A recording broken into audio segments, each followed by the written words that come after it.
You have exactly 14 days to demolish this illegal structure, or we'll do it for you," shouted a woman standing on my private pier, waving a neon pink violation notice like it was a royal decree. Her name was Beverly Langford, age 59, self-appointed reformist of the Crescent Grove Neighborhood Council. She strutted down the Timberwalk Landing, a handcrafted pier I had built with my own hands, like she owned Redstone Lake itself. The irony? That pier had more legal protection than her entire HOA charter. And the real kicker? The Timberwalk wasn't just protected, it was upheld by a Supreme Court ruling. One I helped win. But Beverly didn't know that. Not yet. That morning had started peacefully. A cool breeze drifted off Redstone Lake, golden sunlight dancing across the ripples. I was sitting on my porch, mug in hand, watching a heron soar across the water. At 47, I had traded chalkboards and lesson plans for cedar planks and lake air. My 5-acre property was my refuge, and the Timberwalk Landing was the heart of it. A pier I designed over 20 years ago as part of a clean water initiative that became a federal environmental case. The pier wasn't just wood and bolts. It was precedent. It was legacy. So when I saw a line of clipboard-wielding individuals marching down the gravel path toward my shoreline, I assumed it was a birdwatching club. Instead, it was Beverly, flanked by 2 men wearing HOA badges like they were federal agents. Her sun visor was too bright, her sunglasses too large, her matching jogging suit so white it looked starched with bleach. And she didn't knock. She didn't call. She breezed right past the private property sign as if it were optional decor. I walked down to meet her, keeping calm. She extended her hand like a judge about to pass sentence and launched into her monologue. "Sir, this dock is in violation of Crescent Grove Bylaws 6.4, 8.2.2, and 9.1. Unauthorized waterfront construction. Improper community water use. Lack of architectural harmony. You are hereby ordered to remove it, or face legal consequences." I blinked once. Then again. "You do realize," I said slowly, "this dock was built 10 years before your HOA was even formed." Beverly scoffed, like I'd told her the sky was made of jello. "Irrelevant," she replied. "Our bylaws are retroactive. And your structure is an aesthetic blight." She said this while standing on it, looking out at the lake like she was Neptune reincarnated. One of her clipboard guys chimed in. "We'll be issuing a notice of noncompliance and an invoice for the upcoming demolition. The council has already hired a removal crew." That was the moment I realized this wasn't posturing. They genuinely believed they could destroy my pier. My federally protected pier. I gave them a long, steady stare. Then I smiled. "Interesting," I said, "because I happen to have a document in my office, signed by the United States Supreme Court, stating otherwise." Beverly didn't flinch. Maybe she thought I was bluffing. Maybe she truly believed her laminated HOA badge held more authority than the highest court in the land. "You have 14 days, she repeated. "After that, we bring the equipment." I watched them walk away, heels clicking, heads high, as if they hadn't just declared war on environmental law. As soon as they were gone, I locked the gate to the pier and walked into my office. I reached up to the shelf and pulled down the frame. Still clean, still crisp behind glass. An 8-1 decision from the Supreme Court, upholding protections for water infrastructure built under a conservation provision. The Timberwalk Landing wasn't just legal. It was untouchable. I hadn't needed that ruling in years. Not since the pilot project ended. But I had always kept it safe. Just in case. Turns out, just in case had arrived. That evening, as the sun dipped low and lit the lake like fire, I realized something else. This wasn't just a fight about a dock. This was going to be a showdown, for truth, for history, and for every quiet homeowner who'd ever been bullied by a clipboard and a bogus rulebook. And I wasn't backing down. Just in case. Turns out, just in case had arrived. The very next morning, I walked outside and saw bright orange construction tape sloppily wrapped around the entrance to the Timberwalk Landing. A handmade plywood sign stuck in the dirt read in all caps, "Pending removal by Crescent Grove HOA, do not enter." It looked like a child's art project with legal delusions. I took a photo. Then I tore it all down and tossed the tape into the garbage. This was still my property, and they were already trespassing. A few hours later, I heard the crunch of gravel and saw 2 neighborhood kids biking past. They skidded to a stop by the lakeshore, eyes fixed on the pier. One looked up at me nervously. "Mister, are they really going to tear it down?" I shook my head and offered a calm smile. Not a chance, buddy. That dock's not going anywhere.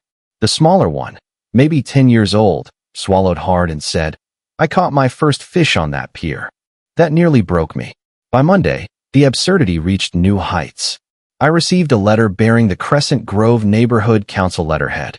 Stapled to it was a $30,000 demolition invoice. 30 grand. For a structure protected by the highest court in the country. The letter read like a parody of bureaucracy. Immediate action required to avoid enforcement proceedings. I didn't panic. I picked up the phone. First, I called Joan Whitaker, my lawyer, who knew more about civil overreach than most federal judges. Then I called Deputy Randall Brooks at the sheriff's office. Just for fun, I called an old friend, Claire Jensen, an investigative journalist who never missed a good David versus Goliath headline, especially when David had Supreme Court documents. That evening, I was grilling burgers out back, the scent of mesquite in the air, when I spotted movement across the lake.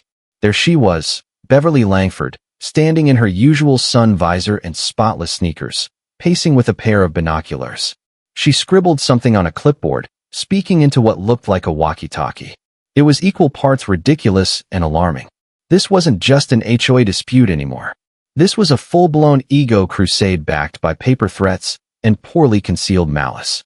My lakeside retirement had officially transformed into a legal, emotional, and frankly hilarious war over 28 feet of wood, water, and iron bolts. But Beverly didn't understand what she'd started.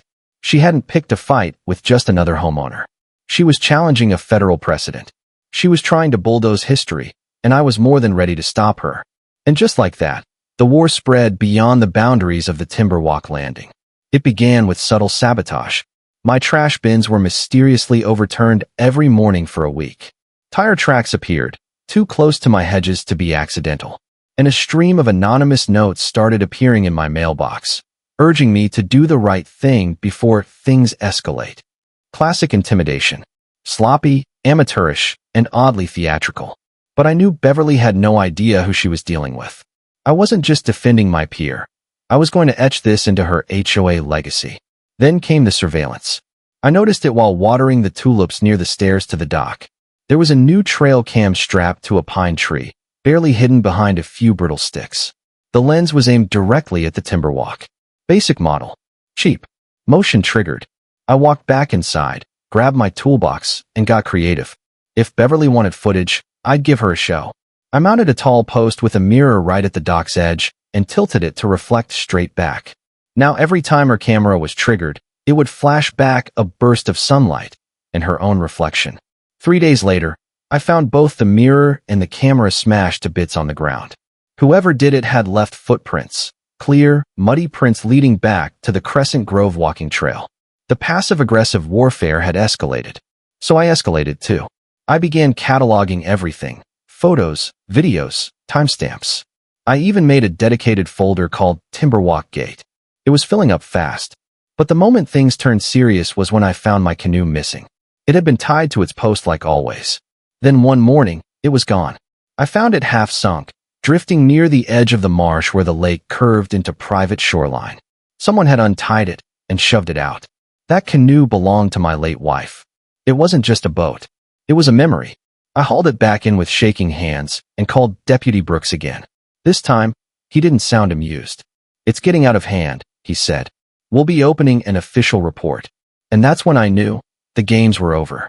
It was time to fight smart. Deputy Randall Brooks filed an official report. This time, he didn't just nod and leave.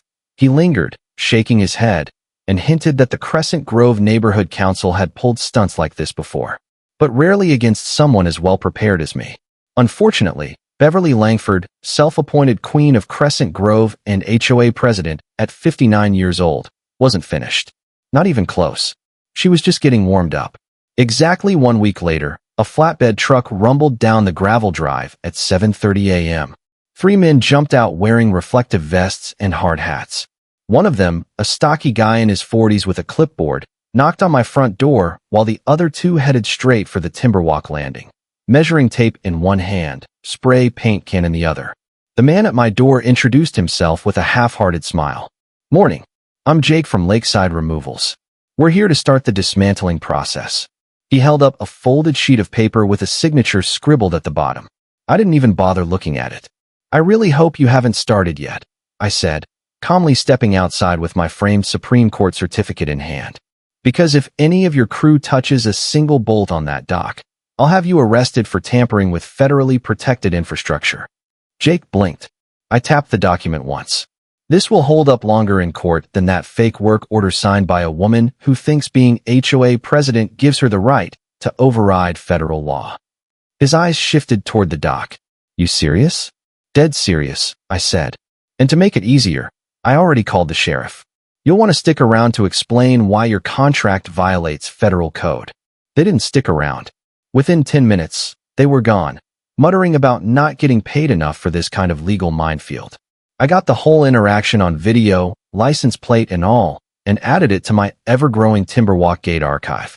Not 10 minutes after their departure, here came Beverly, arms flailing, voice 3 octaves higher than usual. You scared them off, she shouted. They had every right to be here. No, Beverly, I said, raising my voice just enough to cut through her tirade. They didn't. And unless you'd like your entire HOA to face a federal lawsuit, I strongly recommend you stop sending unlicensed demolition crews to private property. That shut her up for a second. Her mouth twitched like a frozen video frame. This isn't over, she hissed, and stomped off in a cloud of overpriced perfume and entitlement. I realized then I needed backup. That night, I reached out to Claire Jensen, a friend of mine and an investigative journalist with the Pacific Ledger. She loved a good underdog story, especially one where a retired science teacher with a peer took on a power-drunk HOA. When I explained the legal foundation of the Timberwalk landing, the harassment, the sabotage, and the Supreme Court ruling, Claire nearly leapt through the phone. This is gold, she said. Let me bring a camera crew tomorrow. I spent the evening digging through every document I had. Blueprints, photos of the original construction, newspaper clippings from when the pier was part of a clean water pilot project, even a thank you letter from the California Department of Environmental Integrity. I put everything into a binder labeled HOA Reality Check.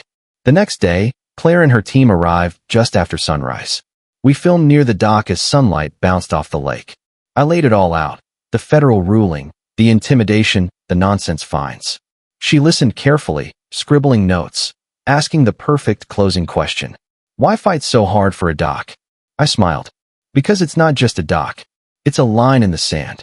It's proof that the truth still matters, and that one person with the law on their side can stand up to power. Claire nodded. That's the headline. Later that week, she called. The piece goes live Friday morning. We're calling it Retired Teacher versus HOA Tyranny, the Supreme Court's surprise roll. I laughed. You know that's going to make Beverly foam at the mouth. That's the plan, she said. But Beverly wasn't waiting for the story to drop. The next morning, I received a certified letter from the HOA, stamped urgent in red. It was a formal notice fining me $500 per day for noncompliance. Attached was a blurry, low-res photo of the Timberwalk landing, with red arrows and circles added like a bad crime documentary. Their newest claim? I was harboring unauthorized marine equipment. What they meant, apparently, was my fishing pole rack. I read it once, then again, and I laughed so hard I nearly spilled my coffee. It wasn't just petty anymore. It was theater, and the curtain had only just risen. If Beverly Langford wanted to play hardball, she'd better bring a helmet, because the next move was mine, and it was going to be nuclear. By the time Friday rolled around, Claire Jensen's article had done more damage to Beverly's ego than I could have dreamed. The story spread faster than wildfire in a fireworks factory. It wasn't just a local buzz. It detonated across HOA watchdog forums, Facebook boomer circles, and even landed on Reddit under top 10 petty HOA nightmares. The headline alone lit the fuse. Retired Teachers Supreme Court, protected dock targeted by HOA tyrant. You won't believe what she did next. Within 24 hours, I was flooded with emails. Strangers sent words of encouragement. Lakefront homeowners from other states asked for legal advice. One guy even offered to build a bronze statue of the Timberwalk landing. He sent a detailed sketch. I wasn't sure if he was joking. I expected Beverly to panic. What I didn't expect was for her to completely spiral. That same evening, just after sunset, I heard voices outside. I peeked through the blinds and saw a cluster of Crescent Grove board members on the community walking path. They were armed with flashlights, clipboards, and what looked like a measuring wheel. There, front and center, stood Beverly, pointing at my dock like she was General Patton preparing for D-Day. I grabbed my flashlight, stepped outside, and cleared my throat loud enough to make them jump. "A midnight raid?" I asked, keeping my tone level. "Classy." Beverly spun around, dramatically holding up a piece of paper like it was scripture. "This is an official Crescent Grove inspection. You are obstructing a legal process." "Wrong again," I replied. "You're on private property. At night. Without notice or consent. That's called trespassing, Beverly." I gestured to the red blinking security camera mounted above my porch. "And lucky for both of us, it's all being recorded." Her face twisted into something between rage and regret. "This isn't over," she hissed, her favorite catchphrase, before snapping her fingers and ordering the board to retreat like wet cats. But it didn't end there. Not even close. The next morning, a letter was posted on the Crescent Grove Clubhouse bulletin board, titled Community Alert. Unauthorized propaganda regarding lakefront structure. It accused me of spreading misinformation, tarnishing the neighborhood's image, and warned residents not to participate in what it called a smear campaign against HOA leadership. It read like a manifesto written during a caffeine crash. My favorite line: "The individual in question is not above the laws of harmony and architectural peace." Naturally, someone took a photo of the notice and posted it online. Within hours, it hit the front page of Reddit. The comments were merciless. One user wrote, "HOA Beverly is trying to declare war on the Supreme Court. Somebody get her a copy of the Constitution and a juice box." Another offered to send me a miniature gavel to hang from the dock as a symbol of Beverly's future legal defeat. It was chaos. Entertaining, yes, but I knew I couldn't rely on memes alone. It was time for strategy. That Monday, I sat down with Joan Whitaker, my lawyer. Joan had the energy of a trial shark and the sarcasm of a late-night host. She flipped through my folder of HOA letters, demolition threats, vandalism photos, and most importantly, the Supreme Court judgment. As she turned each page, her smile grew. "This isn't just overreach," she said. "This is a case study in stupidity. They've trespassed, threatened illegal demolition, ignored a federal ruling, and violated multiple property statutes." She set her coffee down and started drafting a cease and desist letter so thorough it could have passed for a legal dissertation. It cited federal precedent, California environmental law, and HOA abuse clauses. She attached a certified copy of the Supreme Court ruling and 3 state-level land use rulings related to protected environmental projects. But Joan didn't stop there. She also filed formal complaints with the California Department of Environmental Integrity, the State Attorney General's office, and the County Zoning and Property Oversight Board. "Beverly thinks she's a general," Joan said with a smirk, but she just marched her HOA into a legal minefield with her eyes closed and her ego wide open. That evening, I made a fresh pot of coffee, added the cease and desist letter to my Timberwalk Gate archive, and leaned back in my chair. Beverly had no idea what was coming next. But I did, and it was going to leave a mark. The California Department of Environmental Integrity had already been notified, but I wasn't waiting for bureaucracy to catch up. I printed Joan's cease and desist letter, 5 pages of airtight legal thunder, and marched it over to the Crescent Grove Neighborhood Council Clubhouse. Beverly Langford wasn't there. Instead, her second-in-command, Glenn, sat behind a folding table like he was guarding state secrets. Glenn once threatened to fine me for inadequate mulch depth, so we had history. When he opened the envelope and saw the legal letterhead, his face went pale, as if he'd just been served a subpoena on live TV. I didn't say a word, just nodded and walked out. 2 days later, the HOA board meeting descended into chaos. I wasn't allowed to attend, of course. Beverly had banned me from all public HOA forums under the excuse of ongoing legal conflict. But that didn't stop my neighbor, Lena Morales, from slipping a tiny lapel mic into her cardigan. She recorded everything and sent me the audio later that night.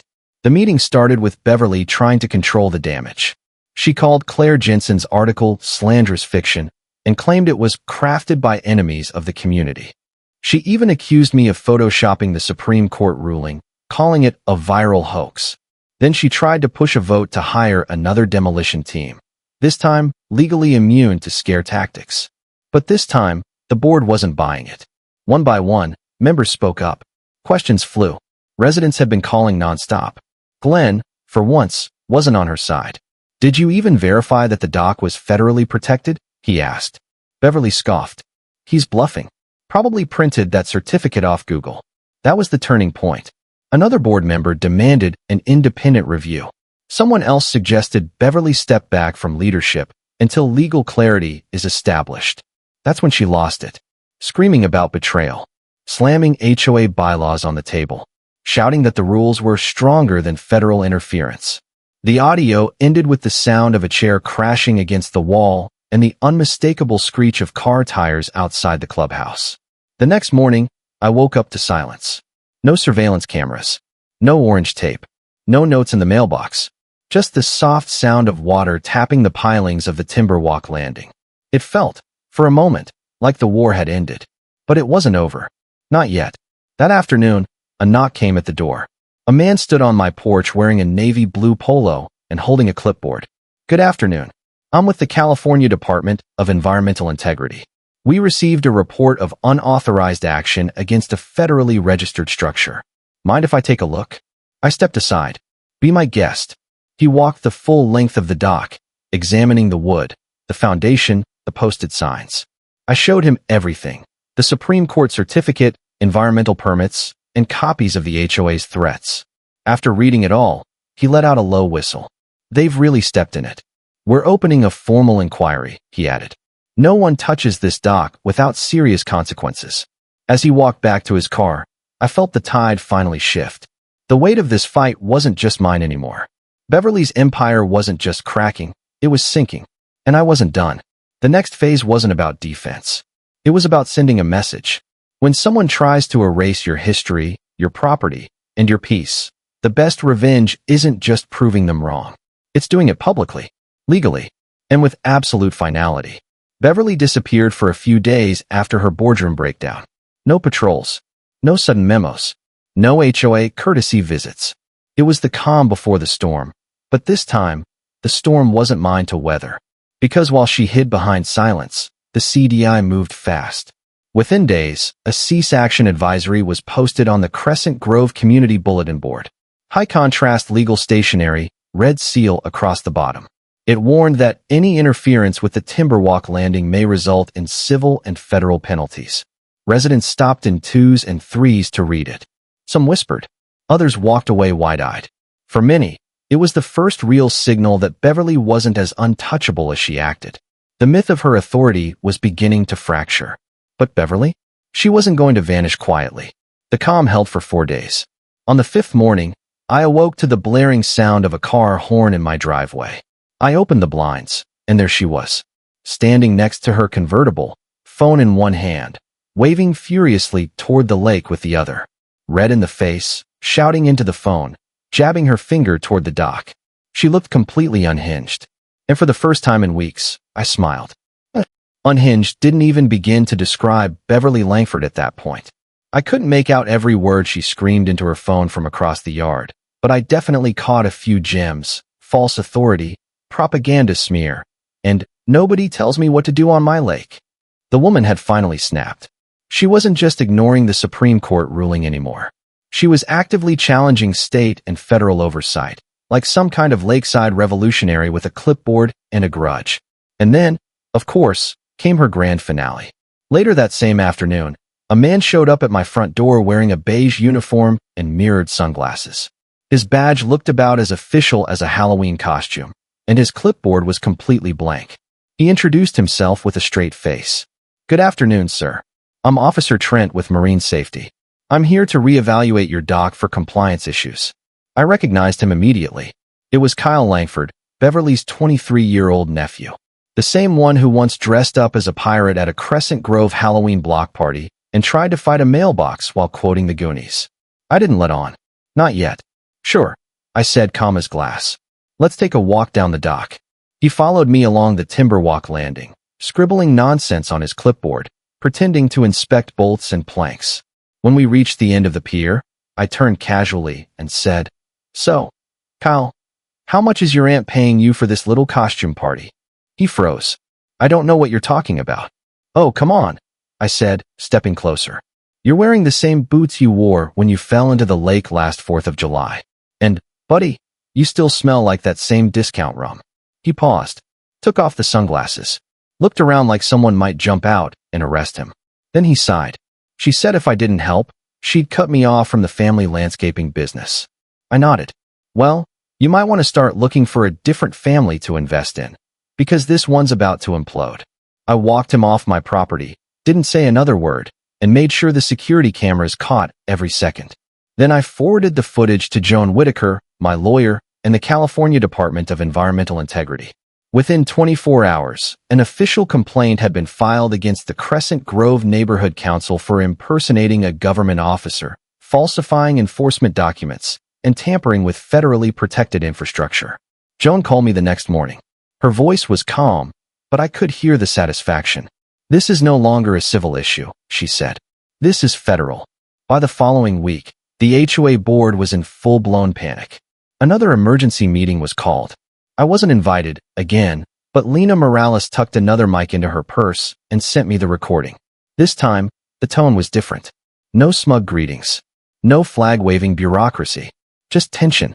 Beverly strolled in like nothing had happened. She claimed she'd been vindicated by an internal audit and immediately tried to reintroduce a motion enforcing retroactive compliance on all lakefront structures, including mine. But the board wasn't having it. Glenn was the first to speak. Beverly, we've had 3 legal complaints this week, one directly from the Department of Environmental Integrity. We're in over our heads. Another member, Rita, chimed in. You told us that Doc was illegal. You said there was no federal oversight. You swore he was bluffing. And now we're all liable.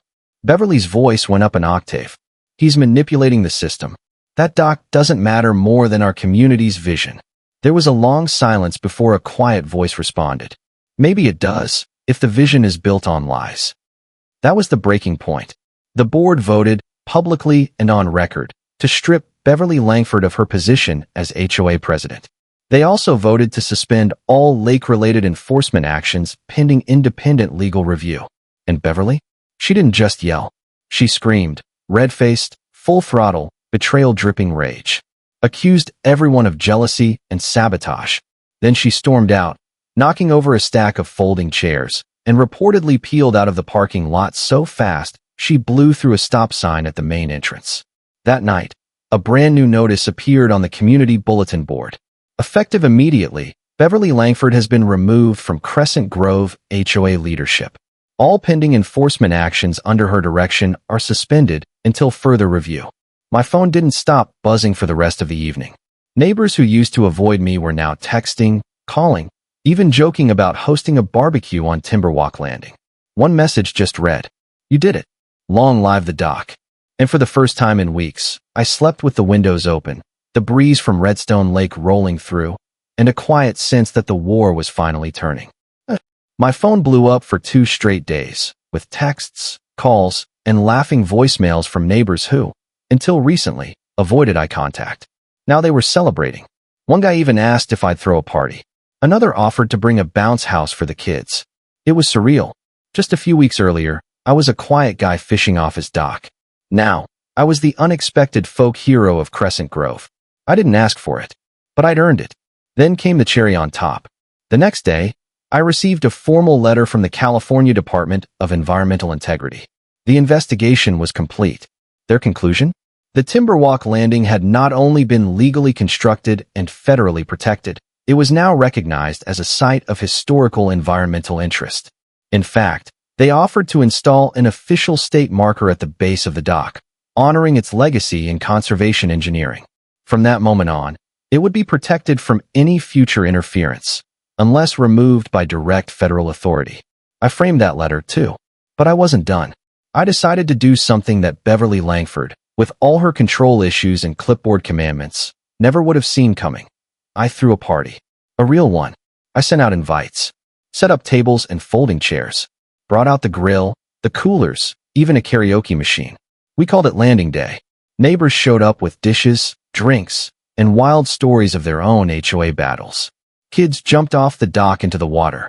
Adults raised plastic cups filled with lemonade and cold beer. For the first time in years, the community didn't feel divided. It felt alive. Even Glenn came. He shook my hand, nodded at the dock, and said, "You were right. We got lost in the rules and forgot about the people." I nodded. Happens more often than folks want to admit. As the sun dipped behind the trees and lit Redstone Lake in soft streaks of gold, I sat at the edge of the dock with my feet in the water and thought about how wild it all had become. All over a few planks of wood, and one HOA president who thought her clipboard carried more authority than the Constitution. Beverly didn't just lose a battle. She ignited a movement. And now, the Timberwalk landing wasn't just mine. It belonged to anyone who ever stood their ground against entitled overreach. But I still had one more move. Because the best revenge isn't just winning. It's turning that win into legacy. 1 week after landing day, I filed a petition with the county to rename the trail that ran from the main road to the lake. For years, it had been nothing but an unmarked footpath, used by dog walkers, joggers, and the occasional kid with a rod and reel. I submitted over 70% of the neighborhood's signatures in support. The proposed name? Timberwalk Trail. When the county clerk read the documentation, plus the stack of newspaper clippings, legal records, and the viral article, she didn't hesitate. She stamped the approval right there at the counter, chuckling as she did it. 2 weeks later, a brand new green street sign with white lettering went up at the community entrance. Beverly Langford's house was now officially located off Timberwalk Trail. I couldn't have written it better if I tried. Naturally, Beverly lost her mind. She posted a furious rant on the HOA forum calling the renaming a disgraceful misuse of government process and threatened to file appeals, all the way to the governor's office. But the vote was legal, the paperwork airtight, and the community solidly behind it. She couldn't undo a thing. All she could do was fume every time she backed out of her driveway and saw that gleaming new sign. Some residents even claimed they saw her sneaking out late at night with a trash bag, trying to cover it. Oddly enough, that bag kept disappearing before sunrise. And no, I definitely didn't install a discreet solar spotlight aimed at the sign to make sure it stayed well lit. Absolutely not. The battle for the Timberwalk landing had started with a petty violation notice and a bad attitude. But it ended in unity, legacy, and a quiet little sign that stood taller than Beverly ever could. Because some victories aren't loud. They're lasting. And no, I definitely didn't install a discreet solar spotlight aimed at the new sign to make it glow dramatically at night. Absolutely not. Meanwhile, the Crescent Grove Neighborhood Council had begun transforming into something far more reasonable under new leadership. Trish, the newly appointed president, was everything Beverly wasn't: open, kind, and actually willing to listen. She showed up to meetings with a smile and a tray of cookies instead of threats and citations. One by one, the board started rewriting outdated policies. They eliminated the retroactive enforcement clause, curtailed the HOA president's ability to interfere with private property, and introduced a third-party mediator for community disputes. It wasn't perfect, but it was light years ahead of the authoritarian regime Beverly had once run. Residents started showing up again, not out of fear, but out of curiosity and hope. Even Glenn, Beverly's former right-hand man, began advocating for moderation. He said something during one meeting that stuck with me. "We're not here to control the neighborhood. We're here to help it thrive." Then came something I never saw coming. A letter, official stationery, thick envelope, gold embossed seal. I had been invited to speak at the state environmental conference, hosted just a few counties over. Apparently, the California Department of Environmental Integrity's involvement in the Timberwalk landing debacle had caught statewide attention. Other neighborhoods had faced similar HOA power grabs, and the organizers wanted me to share what had happened. From the origin of the pier to the day it almost got ripped out of the lake. I showed up in jeans and a fishing hat, nothing fancy. I wasn't trying to impress anyone. But when I stood up in front of over 200 people, city planners, legal experts, environmental engineers, and explained how a rogue HOA nearly demolished a federally protected dock, the entire room burst into laughter. And then, when I showed a side-by-side photo of the Supreme Court certificate next to the $30,000 demolition invoice. Silence. Then applause. Not for me, but for the fact that, somehow, against decades of red tape and neighborhood politics, the system had done what it was supposed to do: protect the right thing. After the session, a young woman approached me. She introduced herself as a grad student working on her thesis about property rights and grassroots governance. She asked if she could feature the dock in her case study, interview neighbors, take photos, document its story. I said yes. A week later, she was sitting cross-legged at the edge of the dock, notebook in hand, asking kids about the fish they'd caught and chatting with older residents about how things had changed. Watching her, I realized something important. This story had grown beyond courtrooms and bylaws. It had become a community awakening, and I wanted to mark it permanently. With help from a few neighbors, I installed a polished cedar plaque at the base of the Timberwalk landing. Carved into the grain, it read, "This landing was built in service of clean water, defended in court, and preserved by community. Protected by law. Remembered by all." Beneath it, we engraved the Supreme Court decision date and its official case number. People stopped to read it. Kids ran their fingers across the letters. Visitors from nearby towns came after hearing the story online. The dock had become more than wood and nails.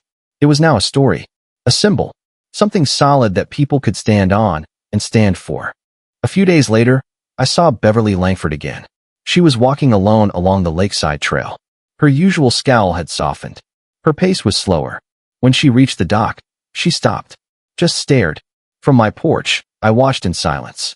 Then, after a moment, she walked up to my gate. She didn't buzz. She didn't shout. She just stood there, quietly. I opened the door. She looked at me, not with fury or defiance, but with something that resembled regret. And she said, softly, "I didn't understand what you were fighting for. Not until I lost everything trying to stop you." I nodded, not with victory, but with something heavier. "That's the thing about power," I told her. "It blinds you to what actually matters. But it's never too late to see it." She didn't respond, just nodded and walked away. No threats, no drama, just silence. And honestly, that was probably the closest thing to peace I'd ever get from her. The following spring, landing day returned. Bigger, louder, happier. Local vendors brought food. Kids organized dockside games. Someone set up a small stage where a neighbor played acoustic covers of classic rock songs as the sun set. Then Trish took the mic. She announced that the Timberwalk landing had been officially recognized as a historic community landmark, and that I, Mark Ellison, was named its honorary steward. I didn't say much, just smiled, thanked the crowd, and asked someone to pass me another slice of pecan pie. These days, every morning, I sit at the edge of the dock with a cup of coffee and watch the mist lift off Redstone Lake. The chaos is gone. The plaque still gleams. The trail sign still stands. And sometimes, when someone new walks up and asks about the dock, I tell them the story. I keep it light, throw in the pirate nephew bit or the trail cam drama, but I always end the same way. It wasn't about beating the HOA. It was about proving the truth, once anchored, doesn't move. And the dock? Yeah, it's still here,